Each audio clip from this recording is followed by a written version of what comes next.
Hi there, my beautiful subscribers. This is Tina from Tinaheals.com, and this video is about something very, very special.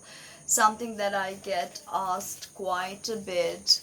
That is, what is the connection of Tantra with sexuality?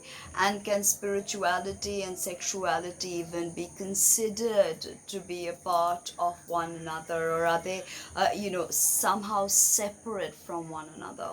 I get asked this over and over again, and in all my tantric teachings and all my courses that I offer, and all the one-on-one sessions that I do, I tell people just one thing, that everything that is manifest as well as unmanifest is a part of one whole. I mean, I don't know how to say it in any other way, but to tell you that no matter what you think is divisive, no matter what you think is outside of you, really does not exist, because everything is of that one essence. Now, when I tell you that the path to healing is actually a path to becoming whole unto yourself, and that is healing. Okay, so there's something about the modern understanding of spirituality and sexuality, especially Abrahamic religions, and somehow there's a huge divorce. Okay, there's a huge separation in the way spirituality and sexuality are discussed, as they are. There's a virgin whore dichotomy. There's a lot of polarization when it comes to sexuality and spirituality. So also with tantra, a ton of people tend to think that tantra is about just orgies. Okay, just tons of people getting together and having a sex party, but it is not. Okay, oftentimes people think that sex workers, they label their sex work as tantra. Okay, and let me tell you something, that tantra is essentially a practice, a spiritual practice, and at the base of which lies the copulation of polarity, that is Shiva and Shakti. So if you've been following me on social media, if you've been following my work or my YouTube videos, you know that I have been traveling to very many tantric peeths, to very many crematoriums like Tara Peeth, and just going and sort of speaking with a ton of sadhaks, with very, very many Aghori Babas as well, the many people from the Nath Sampradaya. And I've told you that I have a very, very close connection with the Nath Sampradaya, Matsendranath, Gorakhnath. They are very, very close to me, and this is not a video about the Nath Sampradaya, which I will be making very shortly. All of my connections to Gorakhnath, to Nepal, to Ramnath Baba, Ramnath Aghori Baba, I'll be making detailed videos on that. But this video is not a part of that. I just wanted to tell you that there is a very, very close Peed Baba. I mean, he's from the Nath Sampradaya, and he's a Grihasti, so he's married tantric. And we got talking at the Kumbha Mela where I was, and we got talking to very many sadhaks from different systems, as well as Rainbow Family, as well as Russian Hindus, people who practice the Sanatan Dharma from the world over had come. They come to the Kumbh Mela. So, so we got talking with this very, very powerful Peed Mahabhairav from the Nath Sampradaya with his Bhairavi. If you don't know what is Bhairav, it means somebody who is male who practices Tantra. Now, Bhairav is also the name of Shiva, and Bhairavi is a female practitioner of Tantra. Okay, Shiva's name is also Bhairav, and the Dasha Mahavidyas also have their consorts, as in their own Shivas, which are also known as Bhairavs. Okay, you may have heard of Kal Bhairav Mandir. So now we got talking with this very, very powerful tantric and his Bhairavi, and we got talking about the understanding of Tantra. And he's a Bengali person like me, so we were talking, 10 to a dozen in Bengali, and the people around us like getting a bit fried. But honestly, we sort of got talking, and then the whole idea about sexuality and spirituality and that whole discussion came forward, and we began to speak about that. And so, I asked him that what do you think about the connection of Tantra with just sexual orgies or parties? So he said that honestly, people have become so pashbadho in Bengali, that is just so, cloistered in and so bottlenecked in their everyday existence and social constructs that they've been taught, that they tend to forget the truths, and that can be quite damning. Okay, there is a greater truth out there that societal constructs have made us forget. So we've become very divorced from the true process of copulation or sexual connection with one another. So he told me that actually his Bhairavi started talking, and she told me that at the root of everything is copulation, is intercourse between two polarities, that is male or female. And that got me very interested. So we began to speak about the Western understanding, and how it, it's all right to think that Tantra is about sex, because Tantra is definitely at the root level the copulation of two polarities, two coming together. Okay, I've even told you about the prana and the apana, the whole process of ajapa jap and the awakening through ajapa jap. Okay, I also told you about that. So basically, what happened with the whole conversation and where it went is that I asked them that, so what is the ancient understanding of sexuality and spirituality? So you guys are telling me that we've become very divorced from the real root, okay, our real sexual root, from our real sexual energy. So what is it? Okay, so he said that in Tantra, you must understand that it is an amalgamation of opposites, right? And he said that you must understand that whatever gender you are or whatever you associate yourself with, you have to consider your polarity as a lover. So if you're a woman and you're a tantric, especially Veer Bhava tantric, then you will perceive of the divine masculine as your lover. So he said that there is the Vedic way of worship, and there is the tantric way of worship. So the first thing about entering a tantric panth is to understand that if you're a man, you have to take parama prakriti, or you have to understand Kali as your lover. So that was a huge shock to me, that firstly the symbol of Kali invokes fear. I've had a very close relationship with Kali, and I at 6.5 went to Adda Peeth and had a really powerful awakening, and I was barely 6.5, and I was just howling at the Sandhya Arati in Adya Peeth, Dakshineshwar, where Ramakrishna Paramhamsa has his mandir.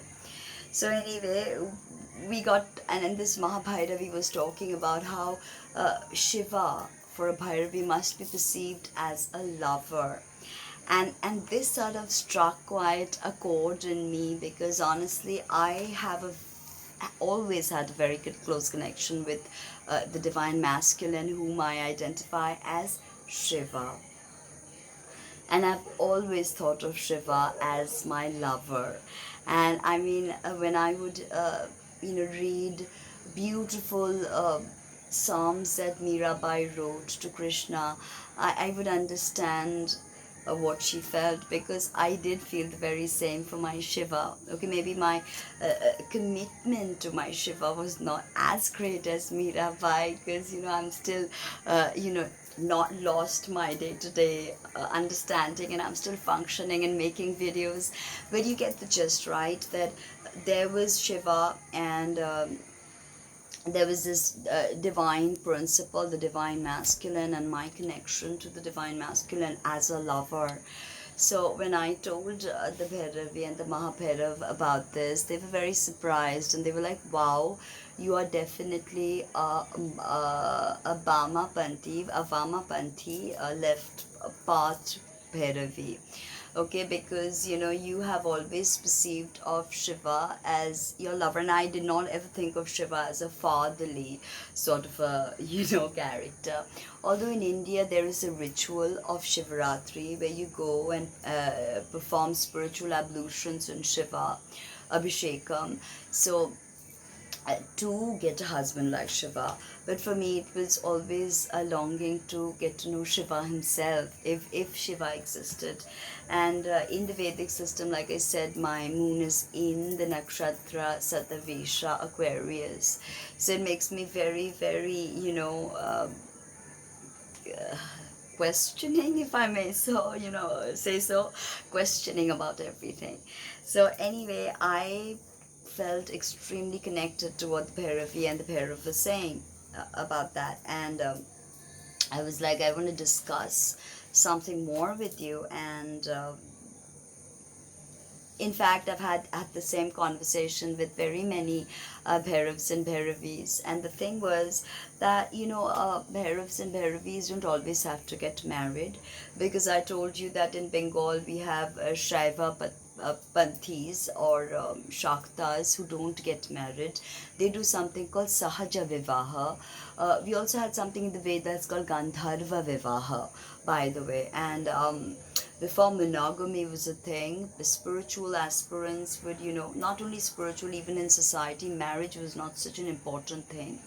So in the spiritual communities, Bhairavs and Bhairavis oftentimes live with one another, and they live as husbands and wives, because obviously sex is very, very much a part of their sadhana. It's not something that is divorced from their practice.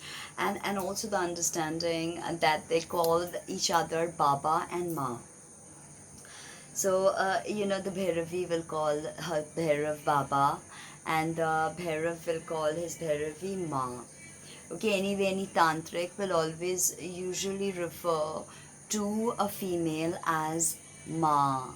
Okay, and there was a dichotomy there, like mother, and here you're calling her mother, and yet you're living with her, so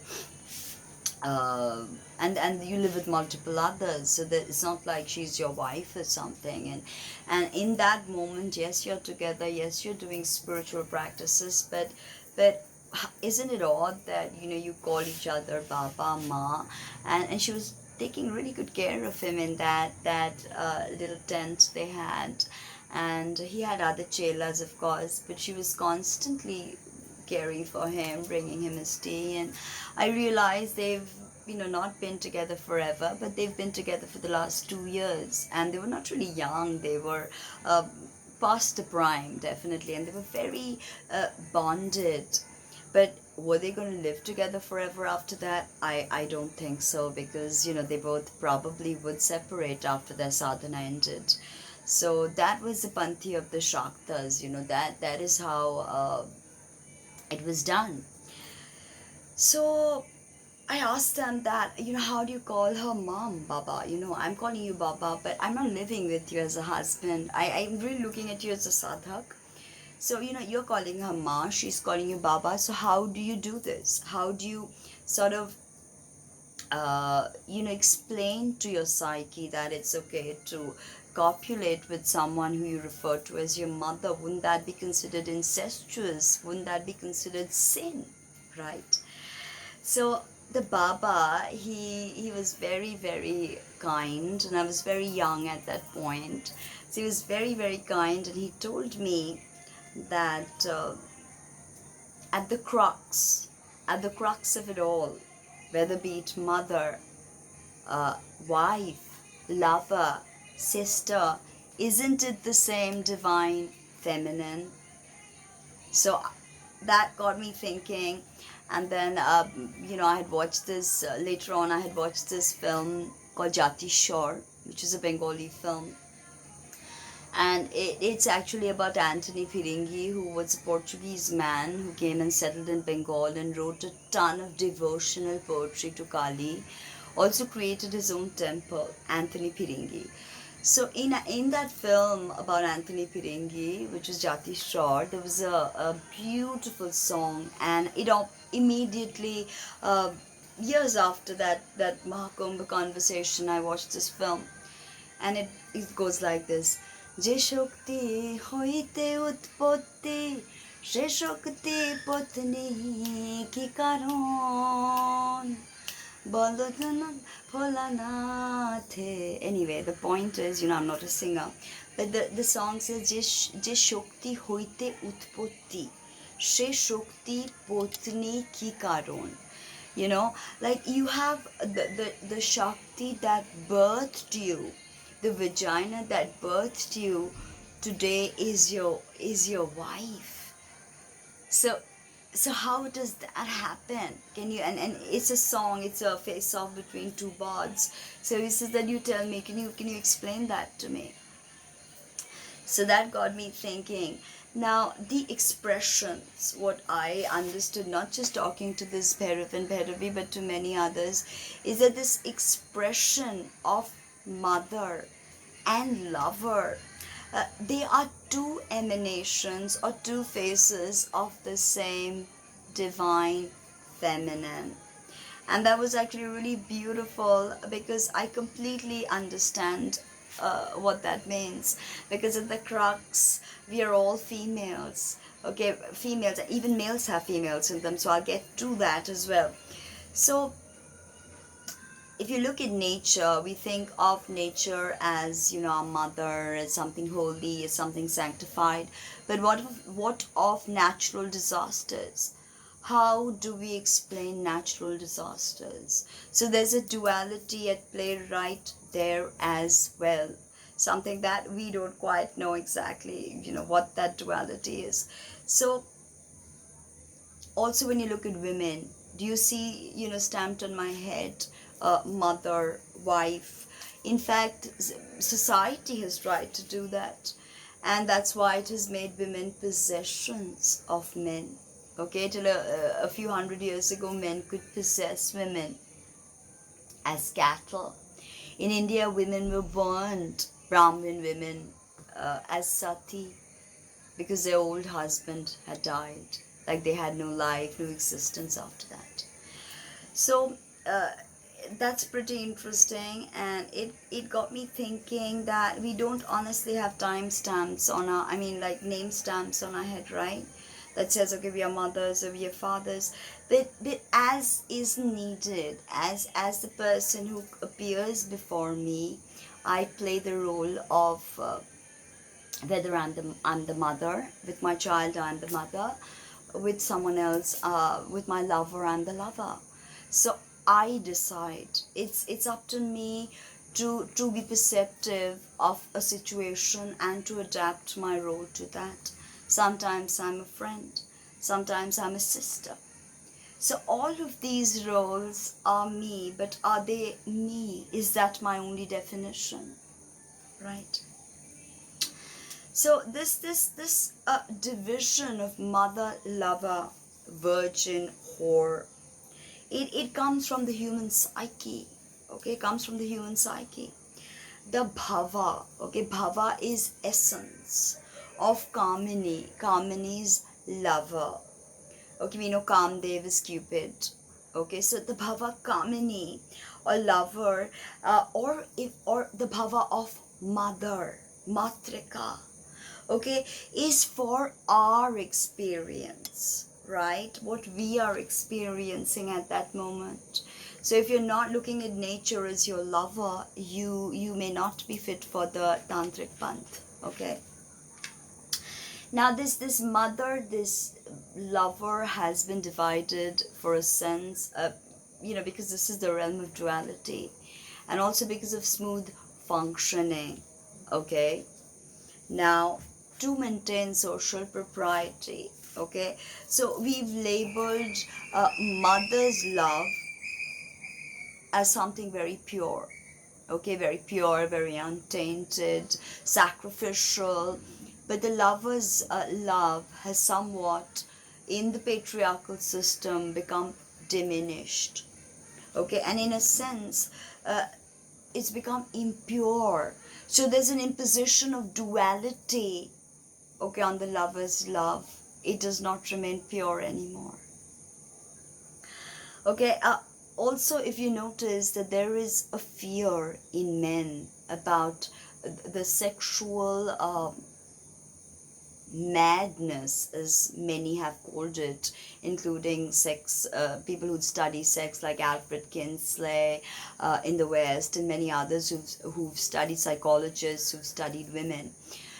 They've spoken of something called this high level of sexual madness or sexual excitement that women can reach, and that scares men, because men are not used to embracing that bhava, that kamini bhava, because they're made to feel that is impure. In pornography, in the sex industry, they're supposed to in some way they've been degraded. Okay, so that's something to think of. The sexual madness in the form of a lover, it speaks of temptation. And what do we have? The temptation of Adam by Eve, and Eve was created from Adam's rib cage, and Lilith, who was Adam's first wife, was thrown out of Eden because she refused missionary with Adam. So Lilith was obviously a Bhairavi, okay, a Vamachari Bhairavi.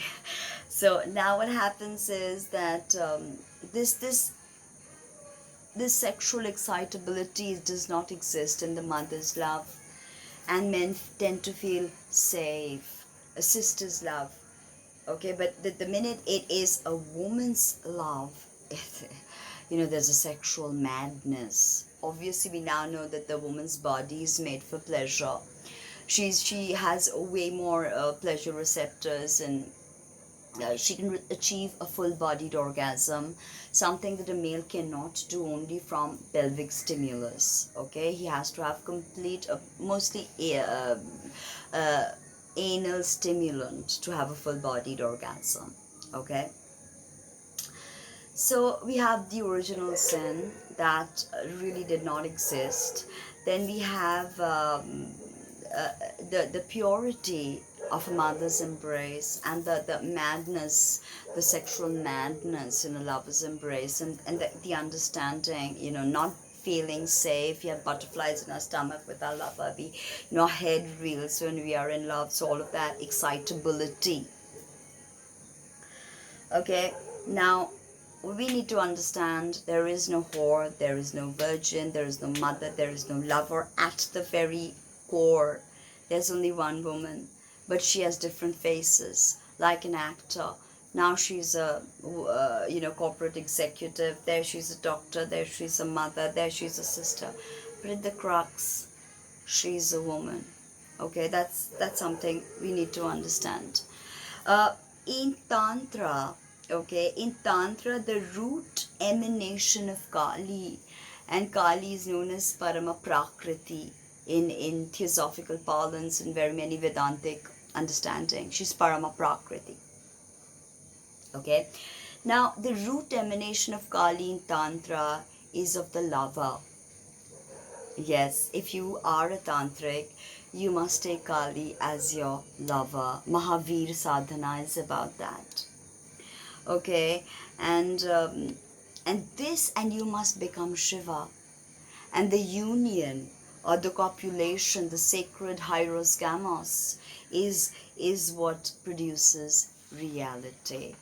So remember that the polarity, the mix of Shiva and Shakti, right? Now, after Shiva and Shakti have joined, then from that seed, reality begins to function.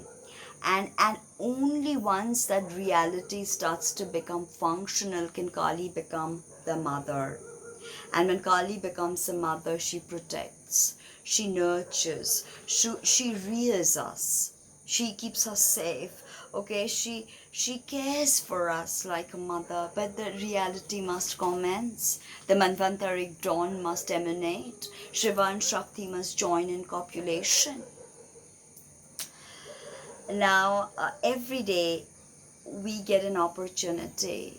Forget us tantrics. Everybody gets an opportunity to make love to nature in some way, to connect deeply with nature. And always remember that a woman is Parama Prakriti. A woman is Kali, a woman is Shakti, and she's a part of Adya Shakti, or the primordial feminine. So she is Shakti at the very crux of it, okay? Nari is a part of Adya Shakti. Remember that. And the bhavas, or the faces, or the experience is different, right? Tantra also states that men are not purely masculine. Men are not purely masculine. Females are not purely feminine. So even if you're a male, you may be a Bhairavi and take Shiva as your lover. If you're a female, you may become a Bhairav and take Kali as your lover. It's very possible. It's what your psyche understands as your identity, as your sexual identity, as your gender identity. Okay, this is something very important to understand. Now, it is societal constructs that have given to us this virgin whore dichotomy, and through patriarchy it has also subverted the matriarchal understanding of non-duality. Okay, and society has kept this dichotomy alive. Patriarchy has kept this dichotomy alive. Okay, and there has been a necessity for this, because society needs to function. With agriculture, men settled down. They needed families. They needed sons and daughters to basically, carry on with their progeny, to protect their lands. They needed more people. That's why monogamy was introduced.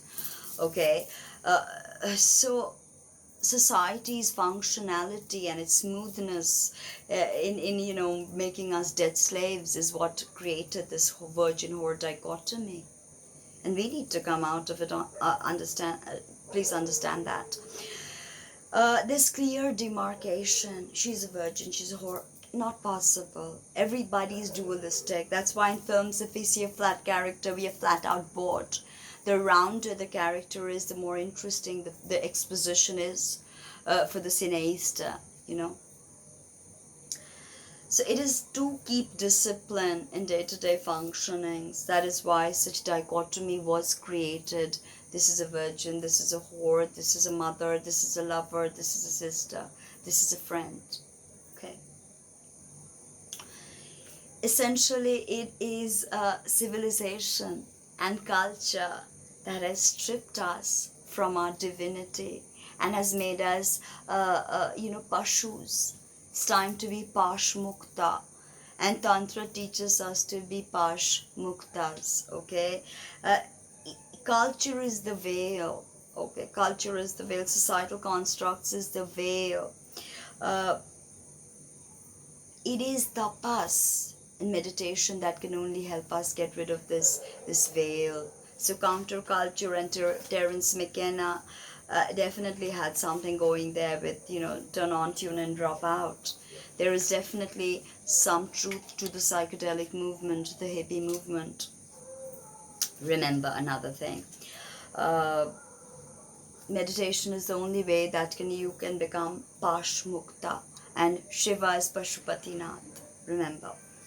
So we are slaves to the five senses: Venus, Indriya, the five petal pentagram, right? And we also need to understand that nature is not just pure and motherly, but she has a very diabolical side to her. It's again that dichotomy that Tantra helps you get over. Once you become a tantric siddha, you realize that there is no dichotomy, there is no fear, there is no love, there is nothing, just consciousness. Okay, there is no duality after moksha, after nirvana, after you come into the kingdom of heaven, as Christ calls it. You go beyond duality, and everything becomes one. That is the gift of Tantra. To go beyond the virgin horde dichotomy, to go beyond the pure impure, morning, day. There is no dichotomy. There is only consciousness. Understand that. Okay, there is only love, consciousness, and only then can the tantric see nature for what she truly is. She can only then can the tantric see Kali for what she truly is. Okay, that bhava, and what she is not also. The tantric realizes what she is not, and his folly and his ignorance, and his illusions and delusions in the fog. Right? Now, this is the Guccia part of Tantra, the hidden part of Tantra, the ultimate realization beyond all duality. So yeah, you start with sex because, we human beings are essentially tied to our five senses. So when you do that as a meditation, you go beyond the duality. Okay? And this state, it's inexplicable. It is called Kevalanandamai Bhava. Kevalanandamai Bhava. Okay. My dadu used to say Kebolanandamai. Okay, in Bengali. Also, there's a story that once Sharadama and Ramakrishna, she asked him that, who am I to you? So he laughed and he, hugged her, and he said, you are my Anandamoyi, my happiness, So there's no duality. There's only joy, there's bliss, there's peace. Okay? There's no mother, there's no lover, there's no father, there's just Shiva and Shakti. This realization will bring us bliss, unalloyed bliss and joy. And in that form, this Guccia form, this Kevalanandamai form, there is no lover, there is no mother, there is just joy, and there is just pure bliss. There is nothing else. And that really, that is what I have felt in my sadhana. When I go beyond, when the sadhana and my homa and my mantra, oftentimes I go beyond duality. So at that stage, there is no mother, there is no wife, there is no husband, there is no sadness, there is no death, there is only joy, there is only peace, there is only bliss. So, this is Tantra. You start with the friction of the male-female and copulation. You create reality. Shakti awakens in her compassion, empathy, love. She becomes the mother, and she starts caring for us all, and she feeds, Chinnamasta cuts off her own head to feed us. Feeds Jaya Vijaya, Jaya Vijaya, it's a symbol of us. So the purpose of Tantra, what many people do not understand and think that the purpose of Tantra is sex. It's not. The purpose is Tantra to go beyond sex, when there is nothing but joy and peace and bliss, So everything is just eternal at that point. Okay? Everything is blissful, everything is just the way it is meant to be. Kevalanandamai. So this discourse was really close to my heart, so I'm going to end it now. Before I go, I'm going to give you a very special Bij mantra for Shiva, and that is Om Jum Sa. Om Jum Sa. Om Jum Sa. Om Jum Sa. Om Jum Sa. Om Jum Sa. Om Jum Sa. You can keep chanting this loudly in your mind in whispers. Keep your eyes closed, keep your eyes in this point, and just feel the divine masculine take over, just surrender to Shiva. Thank you very much for being here, for being a part of my journey. Navratri is coming on the 17th, and as promised, I will be making many, many more videos on Tantra to better explain the precious craft of Tantra. For in Kali Yuga, there is not a better way to attain salvation, to attain self-actualization, to attain moksha, to attain nirvana than Tantra. Not Vedas, not any other system, but Tantra. And Tantra is a system. You can be of any religion to practice Tantra. Remember that. So, Om Jum Sa, Om Jum Sa, Om Jum Sa, Om Jum Sa, Om Jum Sa, Om Jum Sa, Om Jum Sa, Om Jum Sa, Om Jum Sa, Om Jum Sa, Om Jum Sa. Namaste.